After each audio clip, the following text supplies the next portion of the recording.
And joining us today in our Book Talk segment, great to welcome him, has written a really interesting book, kind of deals with technology and automobiles, batteries, and all that kind of thing. It's called The Powerhouse, Inside the Invention of a Battery to Save the World. We're joined today by Steve Levine. He is a correspondent for Quartz Magazine, also a professor at Georgetown University School of Foreign Service, and he joined us by telephone today. Steve, good to talk with you. How are you? Good to talk to you. I'm very well, thank you. How are things up? And you're in the nation's capital, right? Yeah. Well, actually, right now I'm traveling through New York, and it's freezing up here. I know. It's sleeting. I'm from it's up miserable. there. All right. What's it like? It's about 70 down here today. About 70 down here today. Oh, my God. Yeah, you got to come down. Oh, my God. I'm looking at your book's tour schedule. You don't have Florida on it. You got to tell them next time you want to come to Florida. Well, call my folks. I'm glad to come down there. Yeah. Well, we're glad to at least have you on the telephone for a couple of minutes. And interested to read through the book. Always kind of been interested in technology, and particularly now with what's going on with the price of oil and all that. I know over the last few years, people have been looking to get, the electronic car, batteries and all that. I guess it's still in play, but this whole story about getting a car battery that actually works has a lot of intrigue into it. Well, that's right. So again, when I started this project, just the idea of doing it, I started back in 2010, which is 5 years ago, almost 5 years ago, and this is right after the financial crash. Right. And so, real lack of confidence, you may remember, in our country.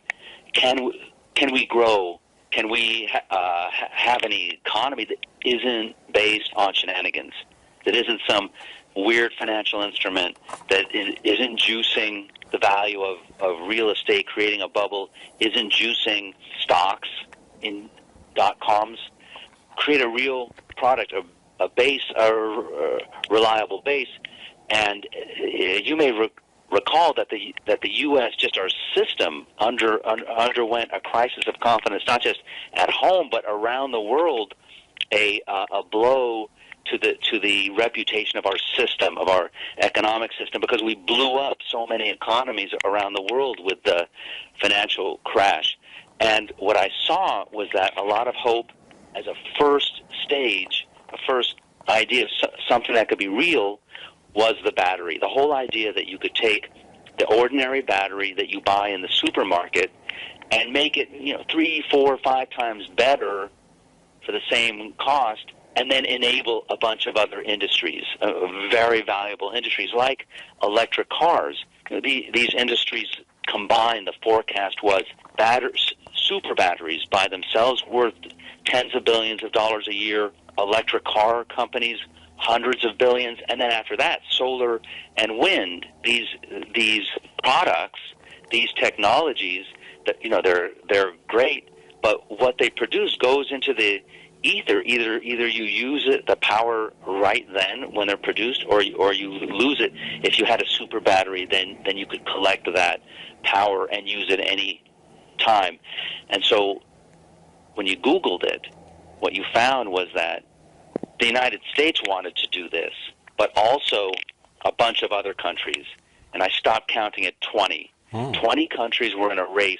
They were going to make a super battery, and they were going to own either that industry or the future electric car industry. And this appealed to me a lot. Just a big topic, one with real consequence, especially since if you took the oil off the market, oil demand that would disappear because people were driving electric cars, because Chinese, for example, were driving electric cars and not gasoline-driven cars, then a lot of countries whose politics has distorted geopolitics, like Russia's, like OPEC's, they would have less income. The same phenomenon, the same effect that you're seeing right now for another reason, and that shale oil, you would get that compounded impact.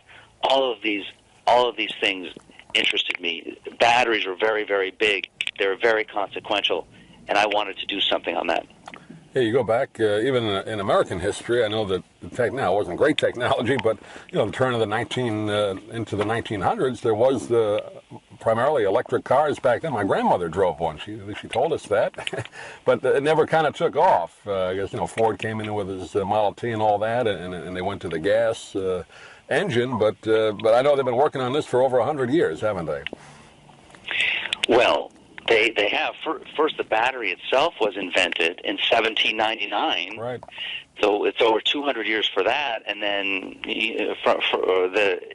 that's right, your grandmother's stories. So at the beginning of the 20th century, electric cars were a lot more prevalent than gasoline cars. But they lost that race, and there were a couple of other times last century. There were other attempts in the 60s, and then in the 90s, famous what's the GM story? The GM movie, who gave up the electric car, and so so this is another run at it. But the difference now is that there are two big differences. One is that the consequence of this happening are so much bigger than it has been in the past. Even with low oil prices, last week both Germany and France renewed and increased their subsidies on electric cars. They still see, even with low oil prices, that they still want to win the race. And last month, China did the same thing. And so the race goes on. There is determination in these countries. All of them still want to win the race. But the other thing is Elon Musk. Elon Musk has single-handedly validated the electric car. So he's made them cool. He's made, he's made people want to own them. They cost way too much for ordinary people, $100,000. But because he's been able to sell them to impress Wall Street, then he's prodded every major car company in the world. All of them understand they need to get serious about electric cars too, and so you do. So you have the makings of an industry that's going to stay with us. Yeah, you bring up a good point there with Wall Street and all that. People tend to believe, and whether it's true or not, that if it went totally electric, the economy would go through a tough time because it's based so much on oil. But any type of technology that changes creates a whole bunch of new jobs and new income, new economies. So would it be a huge shift if, let's say, they invented it and it's good tomorrow and the same price as the car today, all electric? How much of a shift would that be in the economy? Well, first, the combustion engine is not going to disappear. Combustion is a moving target. It itself gets better and better. So just the standards that are enacted in law right now, cars get on average 25.1 miles per gallon. By law, by 2025, they have to get an average of 54.5 miles per gallon. So they have to more than double. And so the combustion car, the gasoline-driven car, is going to stay with us. But the electrics that come in are going to they're going to make, just in a very, very crass level, they're going to make some very rich people. They're going to make billionaires. And everyone understands that. And they're going to create a lot of jobs, and they will underpin depending when and how big they become, they will underpin a large part of the economy. And just to bring this out of one of the main objectives of the book is not to be gee whiz and not to have the word if in there. It's trying to remove the hagiography part of technology and try to be very, very real about how invention really works and what's really going to happen. But over the last 2 weeks, so the Detroit Auto Show was 2 weeks ago, GM unveiled a car that it's going to launch at the end of 2017. It's called the Bolt, and it will go 200 miles. on a single charge, and it will cost $35,000. This is right in the sweet spot of what the average American buying a new car last year paid $32,900. So it's right there in the average of what Americans are paying anyway. The low end luxury market, the BMW 3 Series, it sells 500,000 units per year. The base costs $33,000. So this is a full electric. It's using the chemistry that was invented at the lab where I spend this 2 years, Argonne Lab. It's invented by Mike Thackeray, and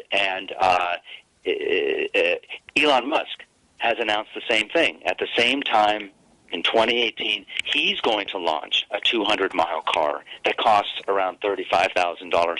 He calls it the Model 3. So you have a rivalry.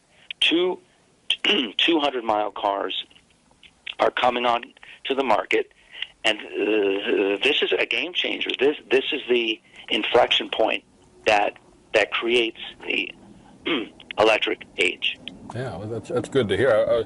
I always thought, and I know they had the Prius and some other cars that combine both, but if you could have, say, 95% electric and then maybe a 2 or 3 gallon gas tank in there in case you run out of power, at least you can get to a gas station as an emergency or a charging station. That's the way to go, at least until they can perfect it where you could maybe eventually get 500 miles on a charge. Well, those are, so you're describing a plug-in hybrid, and I totally agree with you that, you know, the average car now, gasoline car, you can go 400 miles on a tank of gas. And so I think that's somewhere psychologically where people are. Right. You know, we don't know for sure what's the middle, but these two cars that I'm describing, the Bolt and the Model 3, those are pure electrics. Yeah. There's no gas engine. No, it's getting there. That's good. That's good to hear. And I know you're talking a book. Yeah. We'll let the readers read about it. But the kind of the deal. I guess you had access to a place called Argonne National Laboratory. That was kind of the place where they did a lot of the research in Chicago, right? So a lot of wheeling and dealing going on in there. Yeah. So the idea was, you know, I didn't want to do this book from a 50,000-foot level. I wanted to tell the story through people. I wanted to be with America's team in this race. And so I found this lab, the closest thing to it, Argonne National Lab outside Chicago. And so you do. So I spent 2 years. That's the core of the book. I was in that lab for 2 years with this team that's attempting to make the super battery. And you're with them. You watch them. The book is not dumbed down, but you don't need to know anything going into it.